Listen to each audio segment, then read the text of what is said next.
everyone, great to see you back on the Windsor family here. We bring you breaking news, fascinating stories, and little-known mysteries of the royal family.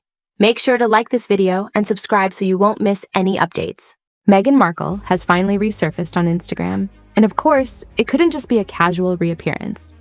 No, Meghan's return arrives wrapped in a perfectly curated bundle of charity photos featuring her and Harry chopping vegetables, portioning food, and smiling like they've just reinvented philanthropy. The post comes stamped with the slogan, "Show up, do good," which sounds noble enough until you realize it's also the Archewell motto, conveniently placed front and center as if subtlety were an extinct art form. In these photos, Meghan beams with the kind of glow normally reserved for Hollywood premieres, not for handling bell peppers. Harry stands beside her, gently cradling a tray of minced meat like he's auditioning for a seasonal Netflix special called The Ginger Volunteer. Everywhere you look, there are embroidered aprons, crisp logos, and camera angles so intentional you'd think a professional production team was hiding behind the salad bowls. The entire scene is polished, coordinated, almost cinematic, and in typical Montecito fashion, it all feels less like charity work and more like a commercial break. But the real story here isn't the vegetables, it's the timing. Because while Meghan and Harry were busy posing as the poster couple of compassion, something else was happening back in the United Kingdom. Something far more significant and far more inconvenient for them. Prince William, the future king, and the man who somehow makes duty look effortless, had just wrapped up a hugely successful public appearance.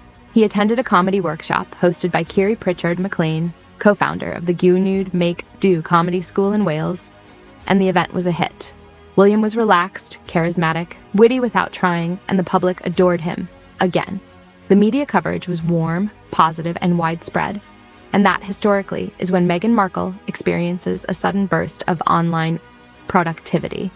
Because time and time again, whenever William shines too brightly, Meghan mysteriously emerges with a new project, a new appearance, or, as in this case, a perfectly timed charity photoshoot. It's the digital version of waving frantically and saying, "Don't forget about us! We're still here too." The pattern is unmistakable. William earns praise naturally, simply by doing his job. Meanwhile, Meghan posts with the precision of someone trying to redirect the public's gaze a few inches to the left. The contrast between the two couldn't be more striking. William shows up in Wales with no entourage, no dramatic lighting, no embroidered branding, just genuine engagement. And people respond to that. They always have. Meghan and Harry, on the other hand, show up with matching aprons, choreographed smiles, and a slogan so self-aware it loops back to being ironic.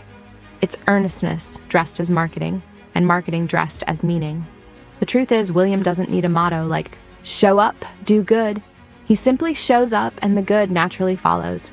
Meghan and Harry, however, seem determined to manufacture a moment every time the Prince of Wales has one of his own. It's a race they can't win, because the audience already knows the difference between substance and spectacle.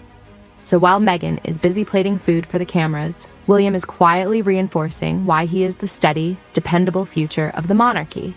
And no matter how many smiling photos or slogan-heavy posts appear from Montecito, the spotlight continues to fall exactly where it belongs. In the end, William doesn't have to fight for attention. Meghan, on the other hand, keeps trying to pull the curtain, forgetting that real stages don't respond to stage distractions. And the viewers, they see everything.